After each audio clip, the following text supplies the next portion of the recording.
Okay, without further ado, go ahead, John. Well, thanks, Helen. I really appreciate the invite and always happy to talk to my friends on the island. I think I've met or know many of you. This could be the second or third time I've presented to the Greater Pine Island Civic Association. It's always a pleasure. There's kind of a joke going around that folks on Pine Island descend from a portal. They're so special. And I'm always glad to meet such a special group of folks. We've been fighting the good fight for a long time, and I feel like I'm among compatriots when I'm with this group. So let's go ahead and I do have a quick slide presentation. I'll try to keep it brief. You may have to allow me to share screen, and you've done that already. So let's see if we can make it work. Yeah, you can. Okay. How about that? Can you Yeah, vision? we see your whole screen. Yeah, there you go. There we go. Okay. All right. So as Helen said, I'm with the Calusa Waterkeeper. We're a Waterkeeper Alliance member organization, and got started in November of 2016.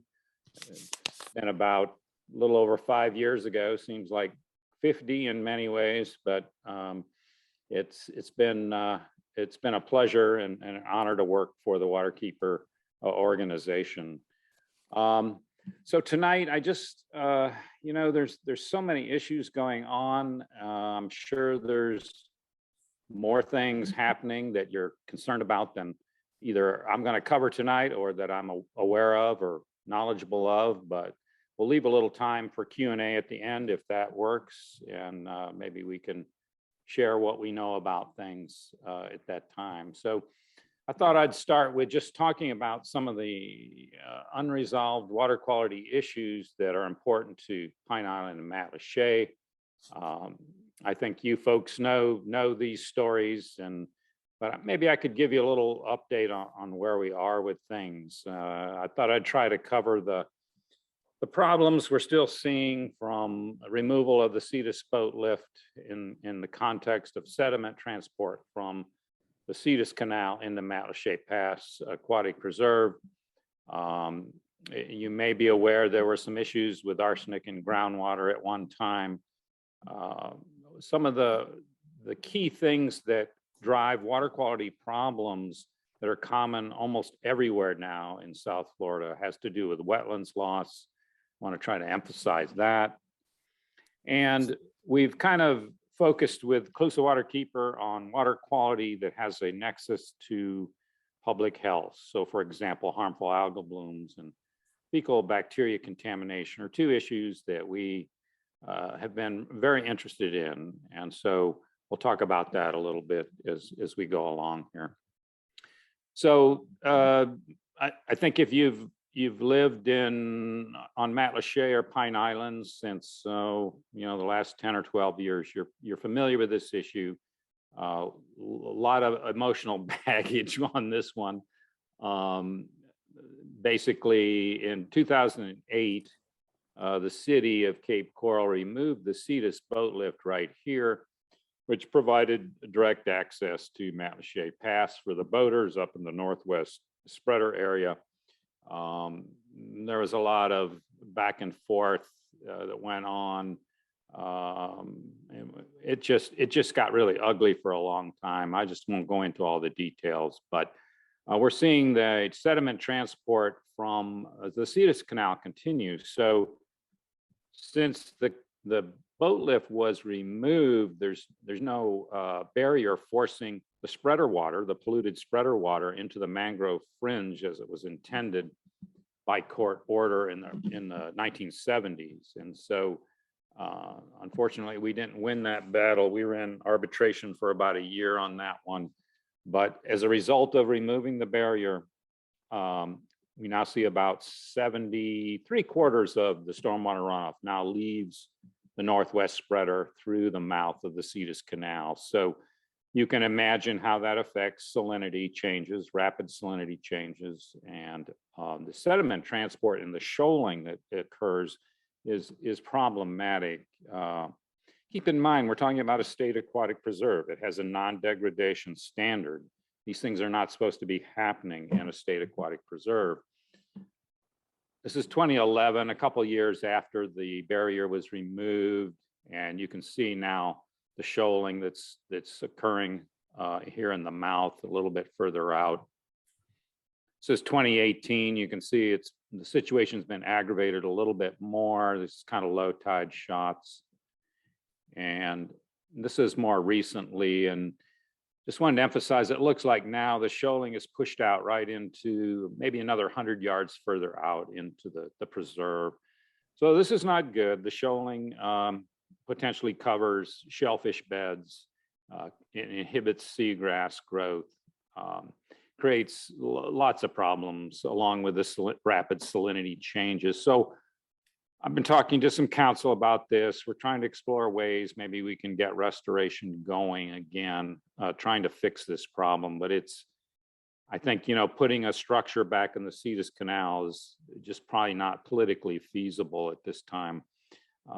So we're thinking about what the options are, and maybe at a future meeting I can come back and talk about maybe where we're going with that one. One of the key drivers that I seem to be totally fixated on these days that affects water quality is growth. And we know that growth has a very significant impact on water quality in Southwest Florida in so many different contexts. I like to show this time series that depicts urban growth through time. Maybe look out here at Matlacha and Pine Island where you folks are at. And then if we jump to 2020, this is what it looks like. 1960, 70 years later, 60 some odd years later, we're seeing this massive transformation that growth has occurred in Lee County. And we're seeing the manifestations of this in so many different ways. Here's another little historical depiction. The picture on the left is from 1944. The tributary up here, this is Eastern Estero Bay, another state aquatic preserve. This is the Estero River. Down here is the Imperial River. All this now is Bonita Springs. Up here, the village of Estero. So both communities have incorporated.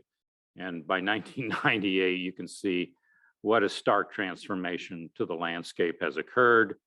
These little dark stormwater ponds you see scattered throughout this area. And some of these are, 5, 10, 20 acres, are meant to sequester some of the pollutants from the stormwater runoff before it gets into the bay. But now we've learned that they don't function very well, or at least not as well as the agencies have assumed they are in terms of meeting state water quality standards. So that's an ongoing saga. The state's now revising its stormwater criteria, but what we've seen so far is not terribly encouraging. So I think you guys know this, Lee County is just skyrocketing with growth. This is from a news press article from May 7th, 2021, just a few months ago. And it's announcing that Lee County is the 5th fastest growing county in the United States. And the manifestations of that growth now should be very evident to so many folks in terms of utility capacity, road infrastructure, schools, and of course, the impact on water quality, to say the least. So what are the outcomes specifically of this growth and landscape change and the wetland loss that comes along with it?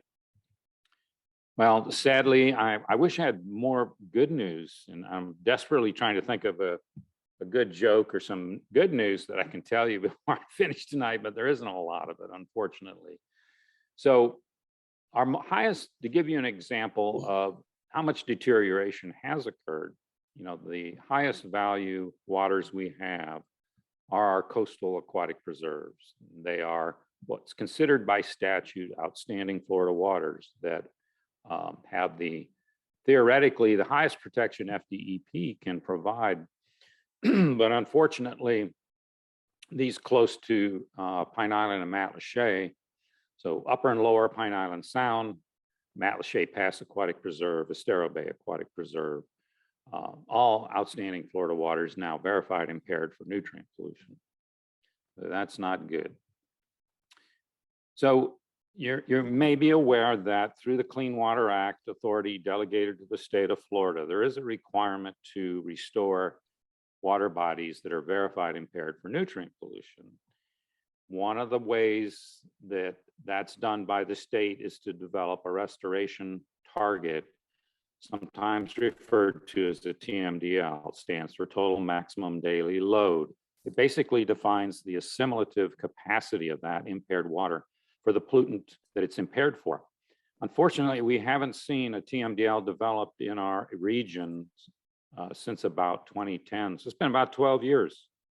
So this paradigm is we're seeing more rapid rate of increased impairment, more water bodies, greater areas becoming impaired, and the restoration required by law is not keeping up, not even close. As I said, we haven't had a TMDL developed since 2010 in the region. So what's happening with water quality? And this is a graph of total nitrogen. Most of these impaired waters have nitrogen as the limiting nutrient. And the red arrow that you see is when the what we call Basin Management Action Plan started. So the Caloosahatchee Estuary did have a TMDL developed in 2009, and the BMAP started around 2012, the end of 2012. But does this trend line look like it's going down to you? To me, it looks like it's still going up. And unfortunately, the Basin Management Action Plans, and this is similar to what we're seeing in other parts of the state, simply aren't working. The one for Lake Okeechobee is even more stark in terms of how quickly it's the pollutant parameter there is phosphorus, and we're seeing similar upward trends.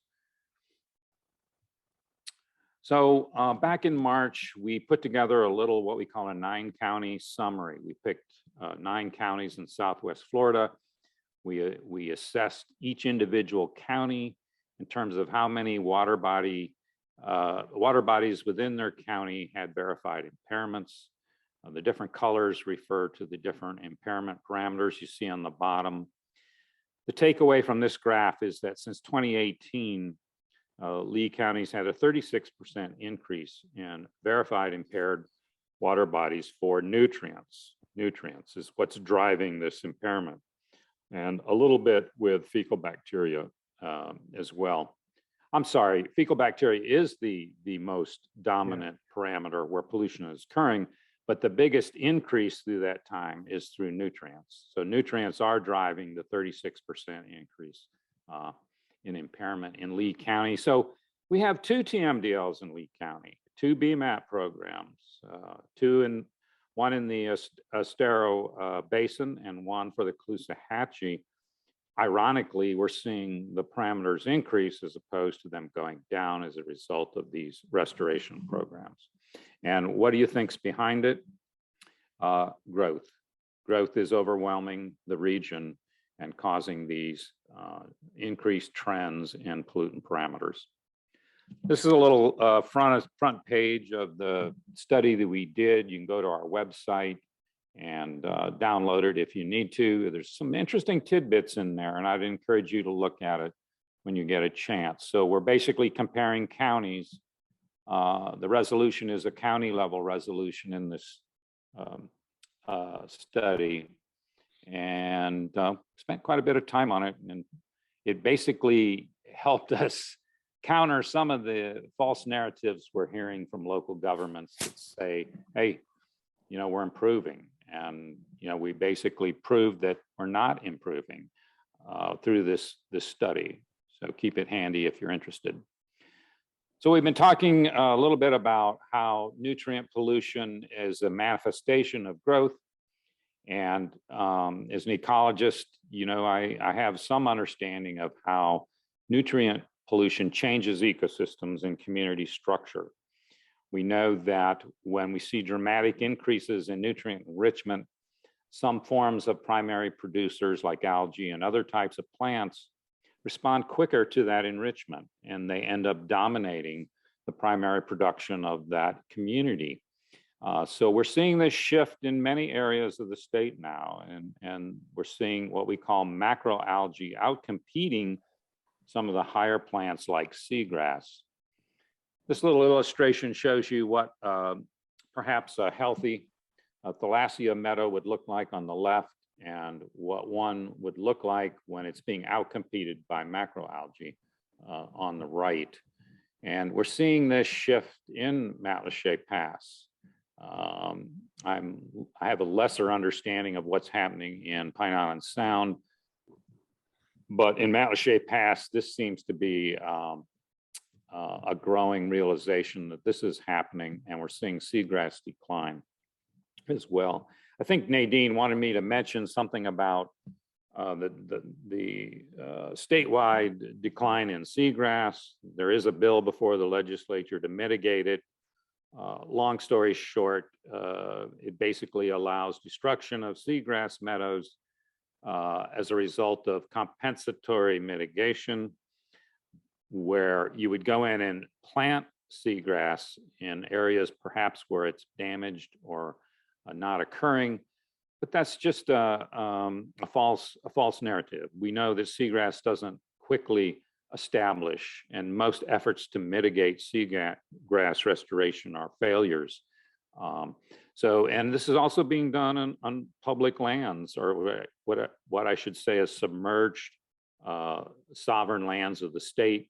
Why should private development benefit from trying to fix problems that they're causing on public land? So there's a little bit of a conflict there about that. We do oppose this bill.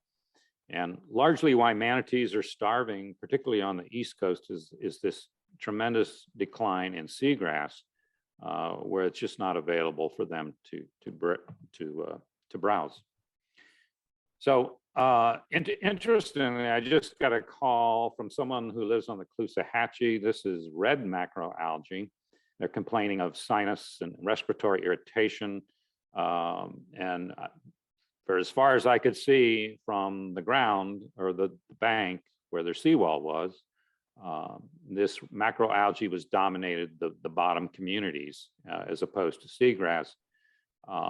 What we know about this particular species is it can be invasive, and it's possible that it's preventing seagrass from reoccurring in this area that used to have a pretty good seagrass meadow about the middle of the Caloosahatchee estuary. So we're seeing this trend in other areas. There was a conference just recently discussing this issue, and it is a serious problem, all stemming from nutrient over-enrichment, primarily as a result of growth. This is what it looks like when the tide recedes and it leaves it on the bank. It's ugly stuff. We don't think toxins are associated with this, but it has a significant ecological impact in the context of maintaining healthy seagrass meadows. This is a similar species. This is taken from the Matlacha fishing pier this past, I think it was June or July. And I was doing a television interview on this issue, and frankly, the smell was so bad I had just to walk away to keep from gagging and vomiting, basically. So we're seeing this recurring problem in Matlacha. The macroalgae will die off for any number of reasons. Floats to the top, wave action can uproot it, the wind windrows it to the shore, and it begins decomposing.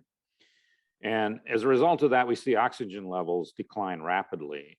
And so this is not just a smell and odor problem, but it creates some outgases like hydrogen sulfide. And there's some possibility there are some toxins associated with the aerosols associated with this kind of bloom. It's not just in the pass, it's getting into the canals in the area. And, you know, this is pretty distressing if you live on one of these canals. So we're seeing this other phenomena in Matlacha Pass. So when the macroalgae begins a die-off for whatever reason, we see something called white sulfur bacteria that decomposes the macroalgae, and it creates this sort of milky look to the water. And we saw this 2 years ago. We saw it again this past year. It was looking worse. So we're pretty concerned about what has become a state aquatic preserve. And we're seeing a lot of signs of ecosystem collapse and damage to this ecosystem. And we think, growth is one of the drivers of this problem. So I mentioned earlier, we're interested in water quality and the nexus to public health, and that would be in the context of harmful algal bloom toxins in the water and in the air, and fecal bacteria in water and shellfish. So, I could do a whole presentation on this story, but you're probably aware this past summer that there's at least one individual who lived on a boat in Matlacha Pass, got quite ill. Her doctor diagnosed it as toxic algae poisoning. That's the first time I've heard of such a diagnosis, but she had to leave the island for a while. If you get a chance to read this article back in June 25th, I think you'll find it interesting. It talks about a little bit about the macroalgae and some of the other algae issues in Matlacha Pass and around Pine Island.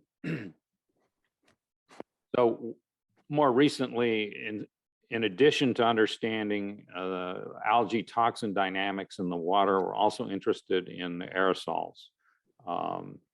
Just when you thought you were safe when you left the water, you may be aware now that if you're breathing the aerosols near where these blooms are occurring, you may be subject to risk. And so one of our scientist board members has developed a aerosol sampling device. I think we have a patent pending on it. And we were finished with about 6 months of sampling, just kind of a shotgun approach in the area.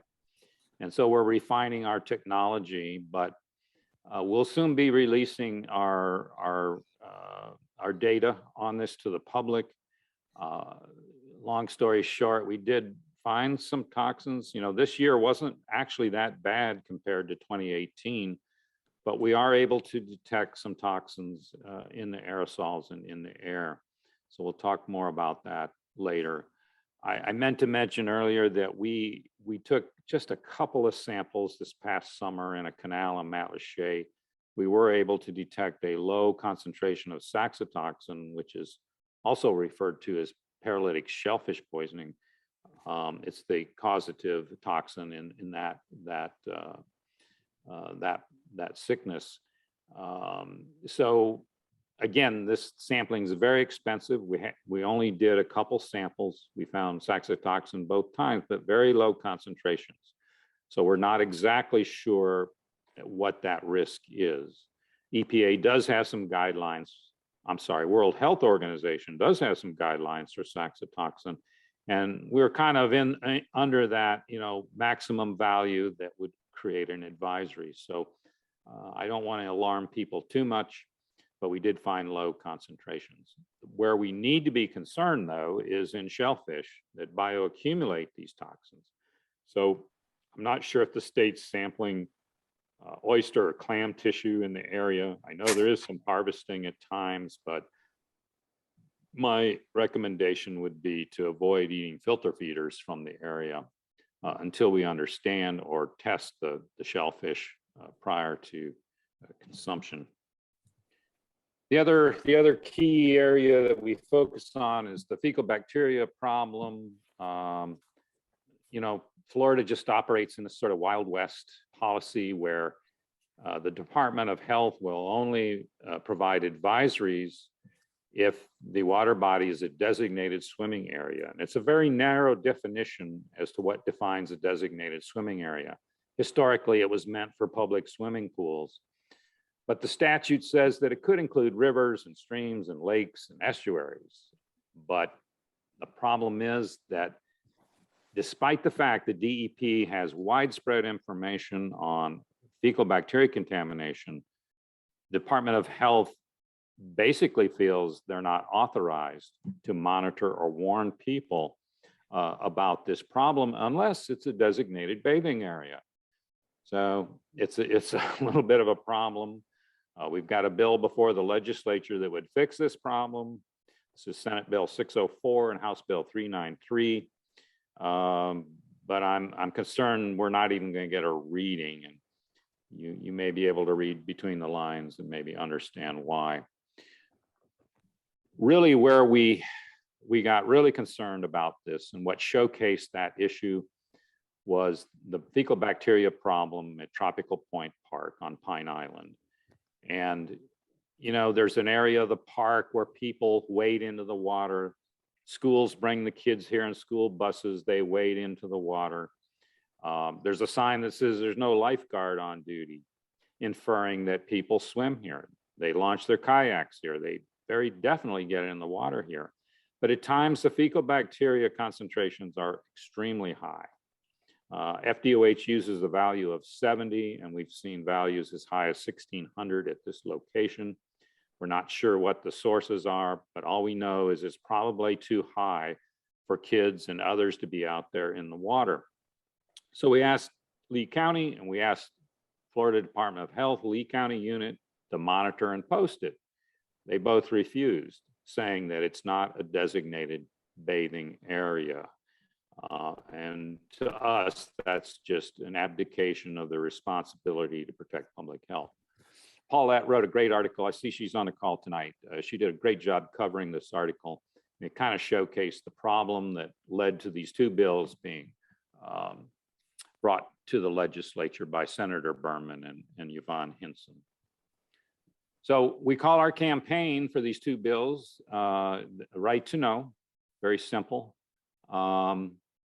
It depicts a child swinging on a swing rope into the Caloosahatchee River that's impaired for fecal bacteria. No signs anywhere indicating that's a problem. And this is a little bit of our infographics. So we've learned that about 9,000 miles of rivers and streams and about 1 million acres of estuaries in Florida are verified impaired by DEP for fecal bacteria contamination. And they're required to be restored, just like the nutrient problems in Pine Island Sound, Matlacha Pass, and Estero Bay. So we don't have any illusions about the politics of this situation. We're not likely to even get a hearing. And you can still try to help us with this. This little, where you go down here, this righttoknowfl.org, or just go to our website.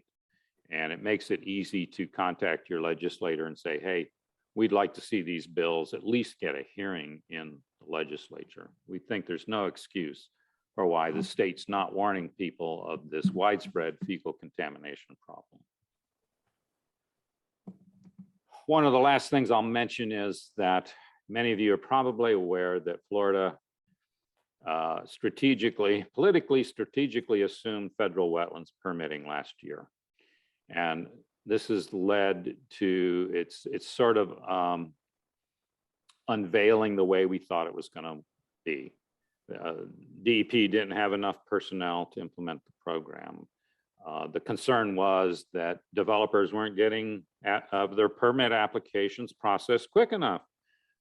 And that's what's kind of the politics behind the assumption of the federal authority by the Corps to permit wetlands. So what we're seeing now is this widespread problem of wetlands loss that are being either inadequately mitigated or not being properly addressed through the regulatory program. We're finding that Lee and Collier County lead the state in new applications for wetlands, wetland mitigation. I guess that's the polite way to say it. And a federal judge in Arizona struck down the Trump version of the Waters of the US rule. But Florida is now ignoring that federal mandate and continuing to process wetland applications under the Trump version of the rule. So EPA now is objecting to individual permit applications. They've sent 10 letters, I think, in a recent article saying that the state needs to stop issuing these permits until the waters of the US rule has been clarified in the courts, but we see that's not happening. It's full speed ahead. And it's a huge problem that basically underlies much of the growth-related wetlands loss that's driving the water quality problem, in my view. Many of you are probably wondering what's going on with the Lake Okeechobee System Operating Manual. The Corps likes to refer to it as a balance program. It's really not. It's not good for Lake Okeechobee. In fact, they're sacrificing Lake Okeechobee to bring a better water release schedule to Caloosahatchee and the St. Lucie estuaries. And here, after 3 years of public meetings, the South Florida Water Management District decided they want authority now over another 1.5 feet of lake elevation. That's about 500,000 acre-feet of water above the existing water shortage management band that has what we call now the preferred alternative in this Lake Okeechobee operating manual. So what's driving the dry season lack of freshwater inflows for the estuaries is over allocation for consumptive uses. And we think the reason the district wants more control is to satisfy and justify the permits they've issued for consumptive use. So if the emphasis on the so-called balanced schedule is to protect the ecosystem, it doesn't look like that's what's happening. It looks like they're emphasizing consumptive uses. Of course, they won't give us anything in writing to assure us of that, but they're saying, no, we really want this to benefit the environment, but we're not getting any real assurances that that's what's going to happen when they take over control and advisory on the lake release schedule. So just when you thought the lake schedule was getting better, here's the district surfacing at the last minute saying, no, we want more control over it. They think it's a states' rights issue. It is if you emphasize consumptive uses over other authorized uses. And so it's not, we don't think it's balanced. Just one last little commercial message. We did a little waterborne documentary. It's about a 25-minute documentary film looking at things like harmful algal blooms and fecal bacteria contamination. And full disclosure, we're doing a little fundraiser on March 2nd at the Collaboratory in Fort Myers. We'll be viewing the film there.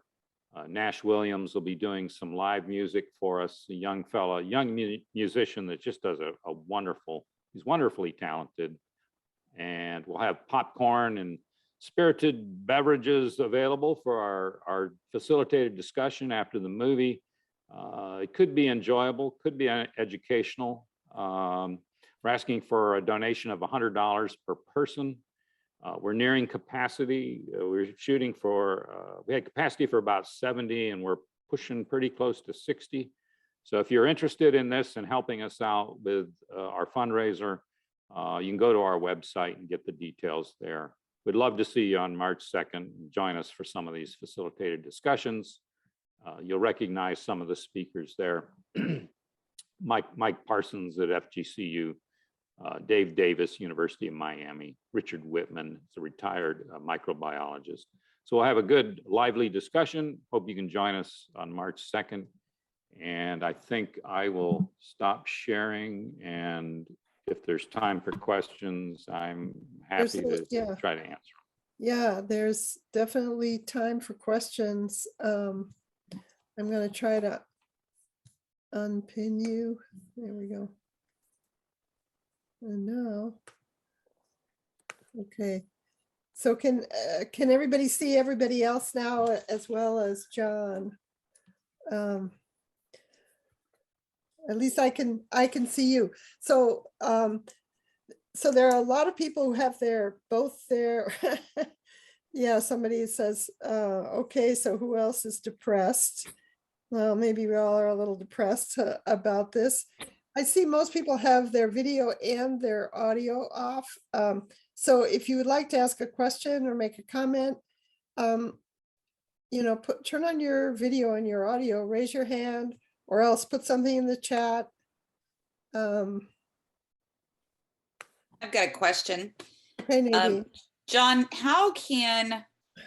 is it helpful when members of the public reach out to their legislators? I feel like Sanibel Captiva Conservation Foundation is really good about helping you send a letter or send an email to your legislators, but I wonder what kind of impact does that really have? Do they even notice it? Do they listen to it?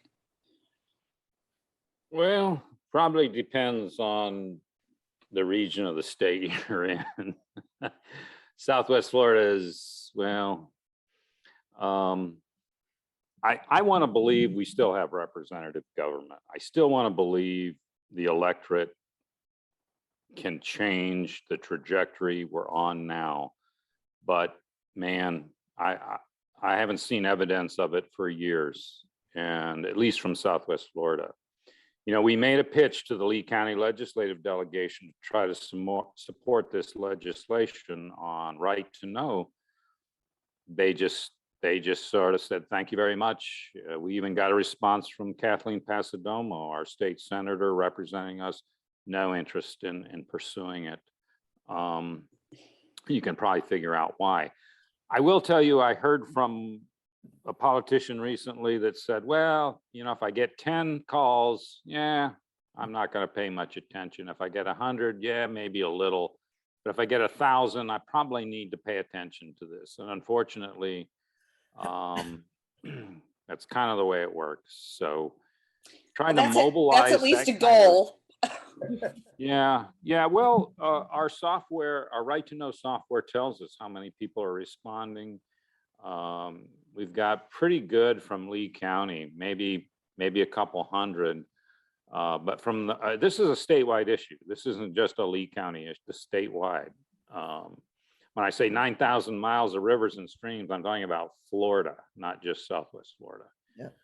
So we're in a tough place right now, and I want to believe that the electorate can eventually change the trajectory we are on, which is not a good one.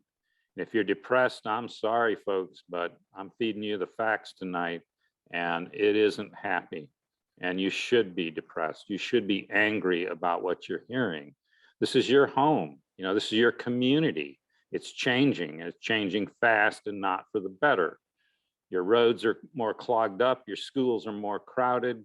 You're losing wetlands. You're losing all that bedrock environmental services stuff through wetlands that's being lost every single day. And guess what? Lee and Collier are leading the state on this stuff. So we're in a bad place here in Southwest right now. And you know, it's tough love. I just have to say it that way every once in a while. But come on, you know, we got to change this trajectory somehow. So John, we have something in the chat, a question. Will you explain a little about climate change? Mostly increasing water temperatures and flashier runoff might be aggravating shifts in nutrient forms and or microalgae and SAV species. And what can we do about it? Well, I didn't copy all that down, but what I'll tell you about climate change, I usually mention climate change, but I didn't think y'all could handle it tonight. Oh, come on, we can handle as being it. part of the problem. So everything we're seeing with, you know, lax regulation, lax enforcement, climate change is making it worse. It's changing hydrology. You know, the wet seasons are wetter, approaching more chronic flooding issues. The dries are drier with more droughts. So we're seeing these extremes in hydrology that actually promotes harmful algal blooms, promotes invasion by exotic species, promotes a competitive advantage to macroalgae over seagrass. And these are really, really, really tough issues. I saw a really great documentary on NPR the other night, and maybe some of you seen it.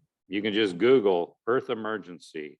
It's a PBS documentary, and it is the best I've seen yet on climate change in terms of the multiple suite of factors that are operating. That creates this cascade effect where this latent heat in the oceans is driving much of this hydrology change. You know, we're getting blizzards in the winter more than, I mean, we're talking about getting feet of snowfall now, and which was, when I grew up in Michigan, we never had anything like that. Feet of snow in a single event kind of thing.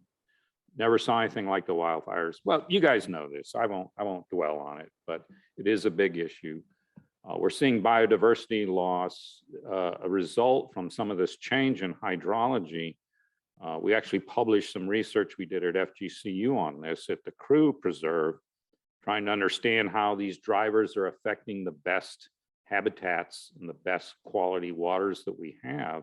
And it's profound, you know, it really is. So don't give up. I'm not giving up, and I hope you won't either. And we you know, we're going to live in a different world in the future, but we have to be a little smarter about how we're going to get there. And I don't have all the answers, but I got to hope that we can. Okay, other questions or comments? Jeff? I got one. Thanks for the presentation, John. I'm a newcomer to Florida. I just moved here 2.5 years ago, full time. But I heard, I'll call it a hearsay comment, that when Governor DeSantis came in, he fired whoever was in charge of the environmental leadership in the state. I don't know if that was the Florida Department of Environmental Protection or whatever, and basically said, you haven't done your job, things are worse, we get somebody else in that can improve that. Is that true? Did that happen? Well, the Secretary of DEP resigned. Okay. I don't know if he was fired, but he now works at FGCU Water School as special advisor to the water school. Okay. So that particular individual was brought in at the last minute to greenwash the Rick Scott campaign for state U.S. Senate. Mm-hmm. He did a pretty good job. So I don't know if that's not the way I heard it. Okay. I heard he resigned to pursue other things, but that could have been the real reason. That was a preamble to really my question, and it's a little bit of an infuriating comment. When we're looking to, laws to fix the problem, and yet current laws are not being enforced, as you mentioned, with a total maximum daily load issue since 2010. Who's enforcing these laws or charged with enforcing them and presumably failing? Well, it primarily falls to FDEP, but what we're seeing in recent years is the legislature is taking more control of agency actions. The South Florida Water Management District and FDEP would initiate rule changes to the benefit of some of these resource protection issues, but they don't seem to do that anymore. They have to wait for the legislature to tell them what should be done. And so the legislature, in my view, is basically a loudspeaker for the special interest. Their special interests are telling the legislature what they want, and then the legislature tells the agencies, this is how it should be. And the narrative that's coming out, and I won't dwell on this too much, but the narrative we're hearing out of Tallahassee is we're spending more and more and more funds. There's an expectation that the electorate will welcome that with open arms, but what's happening there is they're spending more and more on restoration as a result of lack of enforcement. So regulatory is kind of freewheeling. And so who gets to pay for that? The public gets to pay for that. But the narrative out of Tallahassee is we're doing a great job because we're spending more money to fix the problems their own policies created. So it becomes this vicious circle of spending. You just can't buy your way out of this without an effective regulatory program. And I see that as a systemic problem.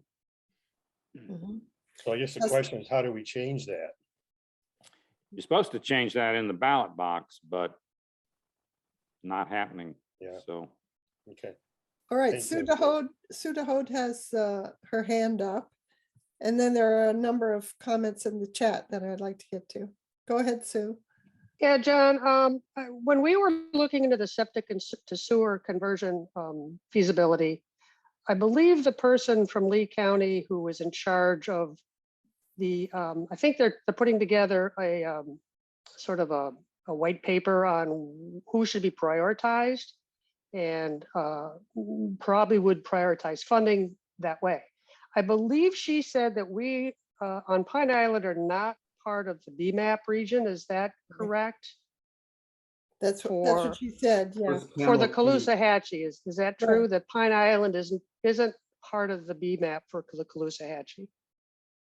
I believe that's correct. There's no Okay. TMDL or B maps in Pine Island Sound or Matlacha Pass, but they're So- verified impaired. So yeah, I guess the question is, that's one route of prioritizing. I guess the state or the county is starting that.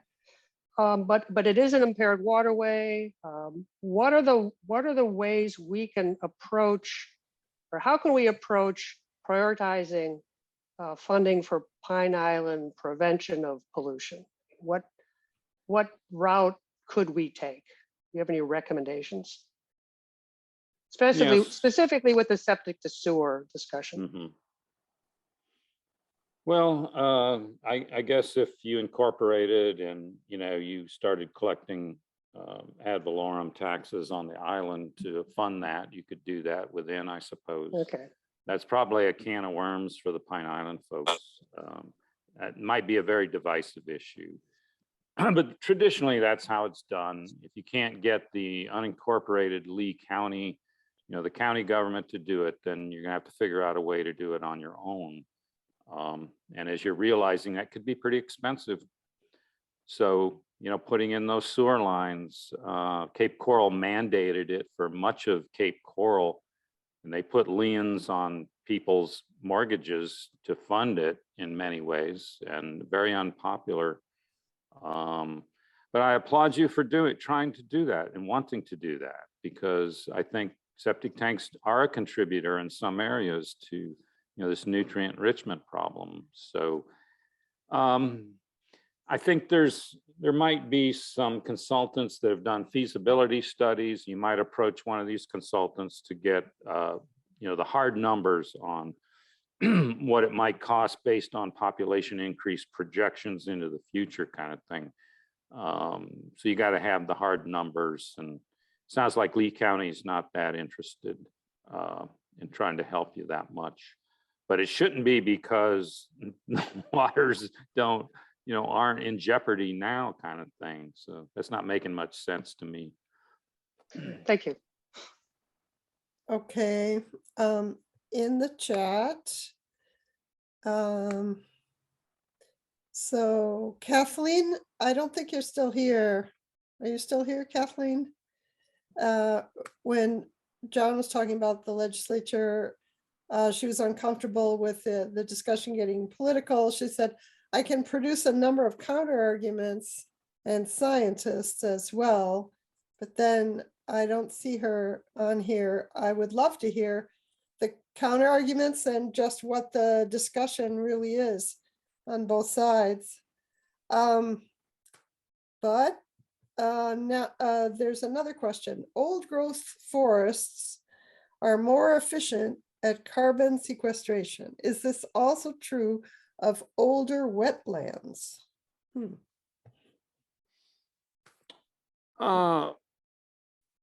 Old growth is more efficient than, I don't know what the comparator is. So I know that seagrass meadows are extremely good at carbon sequestration, and mangrove communities are extremely good, relatively high on those most efficient for sequestering carbon.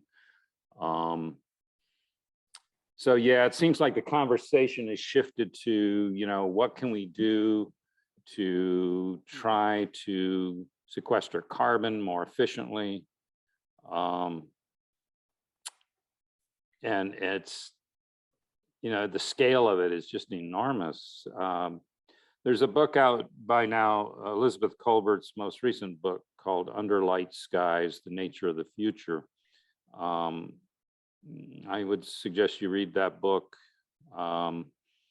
She's going to be in the area, I think, this month, and I might have a chance to take her out on the boat. She's the author of The Sixth Extinction,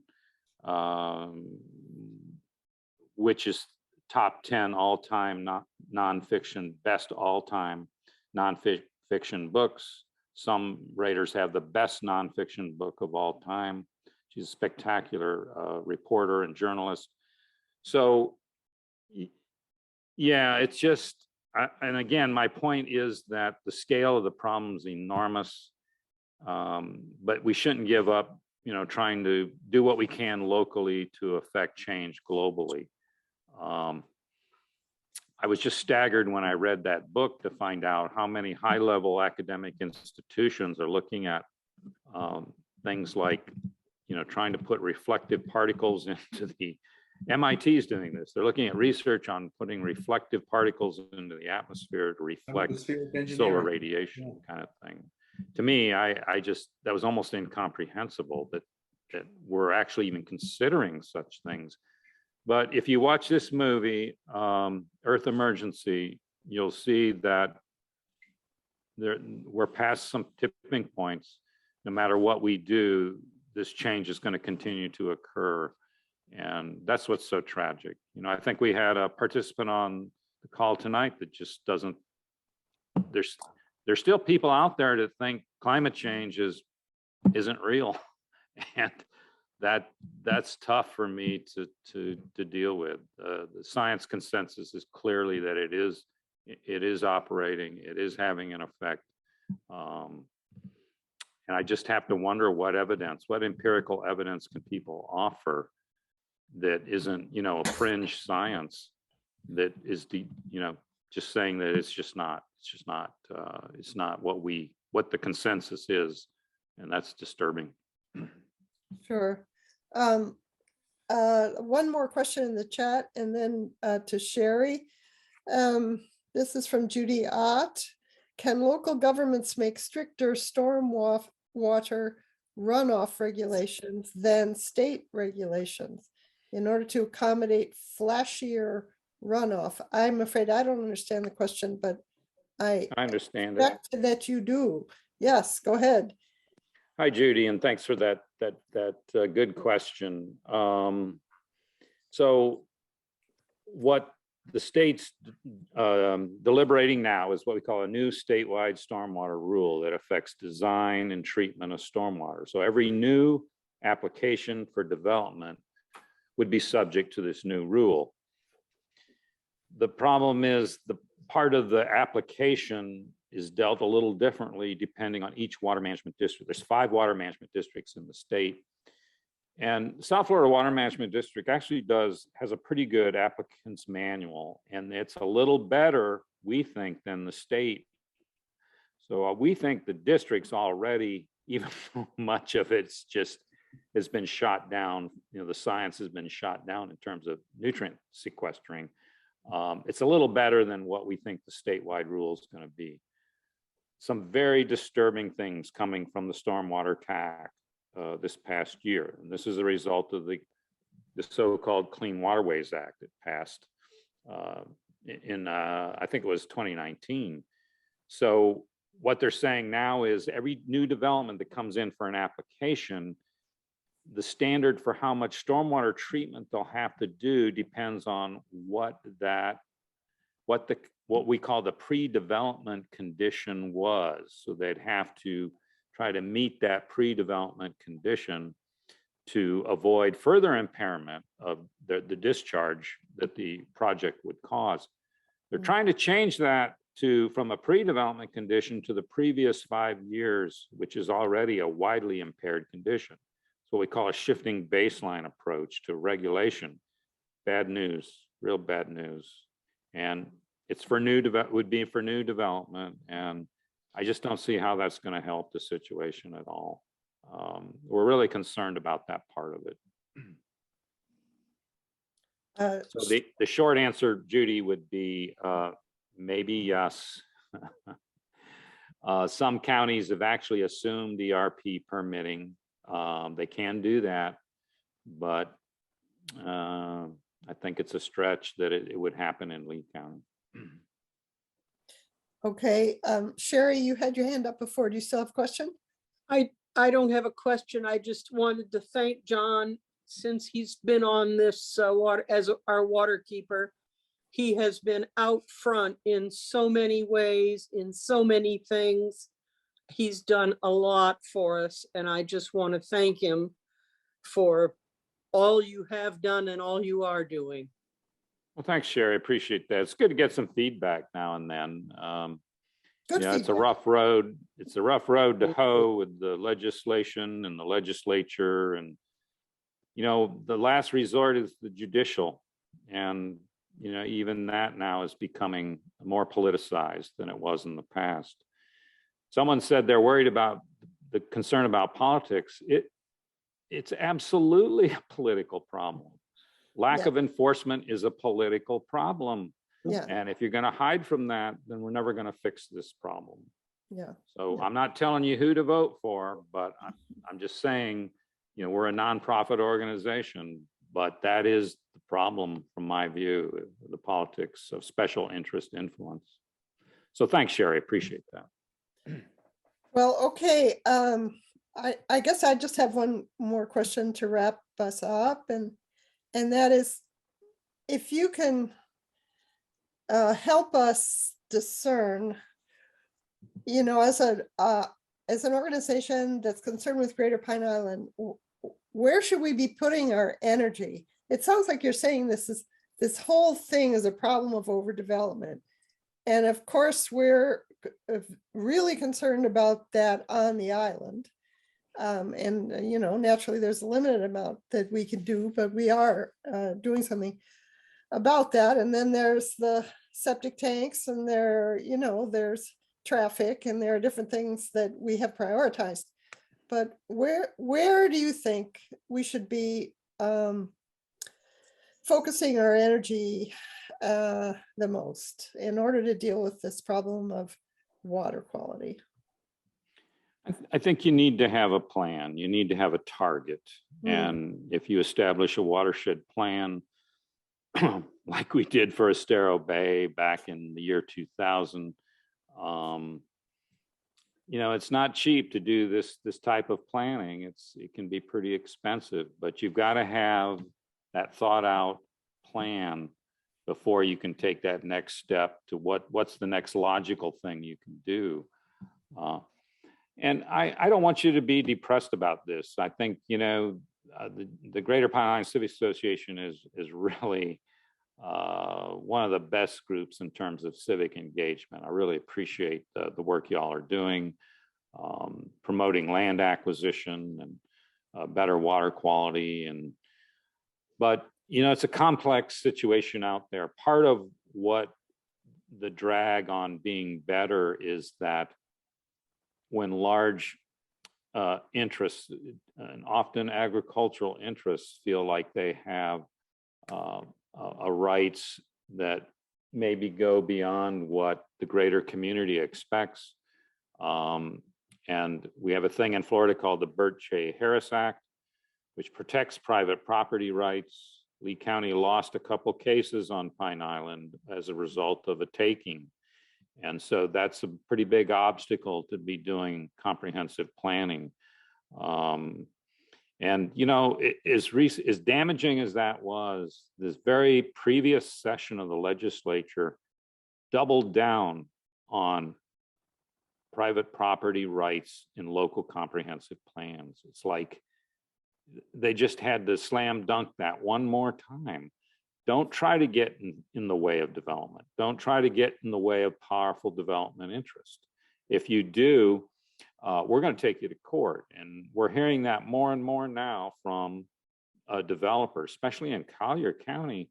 If you don't give us what we want, we'll do the mitigation and what have you. But if we don't get this permit, we're going to sue you. And it happened with the Traeger mine. It happened with the Traeger mine. And I don't know if you just saw the news on this, but the Conservancy got EPA to step in and say, nope, I don't think we're going to give you that. We're not going to allow the state to give you that permit for that rock mine. That's how bad it's gotten. And, you know, that's a glimmer of hope from my point of view. But the counties changed the comp plan to facilitate that even further. So they've taken private property rights to an extreme that doesn't really benefit the greater public interest in many cases. You know, I support private property rights, but, you know, at some point you have to ask yourself, is the greater community benefiting from these policies and laws? And Lee County just seems to be a special test case for these kind of private interest lawsuits. Okay, well, with that, it is, you know, it's heavy. I think we all kind of knew this was happening, but this, you've really laid it out in very clear, understandable, and stark terms, and that ought to give us energy to, you know, throw into this, do this more, keep going. Sherry, do you want to have the last word? You need to unmute yourself. Unmute, please. I wondered if John's presentation, if we could get that and put that on our Facebook, our website Yeah, that as all an of educational, informational piece. right. All of Yeah, the presentations. John, this session is being recorded, and this session will go up on our website. But Oh, Sherry, good. yeah, it will naturally go up there. But we Oh, can boy. highlight it somehow. We can highlight it and say, Nadine is, I hope, nodding, and say, yeah, this is important, and yeah, and people can go and listen to John, and he'll tell it to you like it is. Yeah, all right. Helen, the only thing I'd yeah. leave you with is that if you recall Phil Buchanan, who led the association years and years ago, Yeah, as a result of the Greater Pine Island Civic Association, Conservation 2020 bought quite a bit of preserve land on Pine Island, and that was due to Phil and your organization that made that happen. So you have a great legacy in terms of trying to, you know, keep the community intact, keep the natural resources protected, and I appreciate that. And I hope everyone remembers Phil and the great work he did as part of the organization. yeah, and we have a lot to live up to. I never had the pleasure of knowing Phil. This was before my time on Pine Island, but I've heard only wonderful things about him and his leadership. So thank you again, John. And thanks everybody for coming, and we will be in touch. Is there a motion to adjourn? So moved. Okay. Second. Thank you. Thank you, John. Anybody opposed to that? Okay. All right. See you all next time. Thanks, Helen. You're Thank welcome. you all. Bye. Thank Bye-bye. you Thanks, all. John. Thanks, folks. Appreciate it.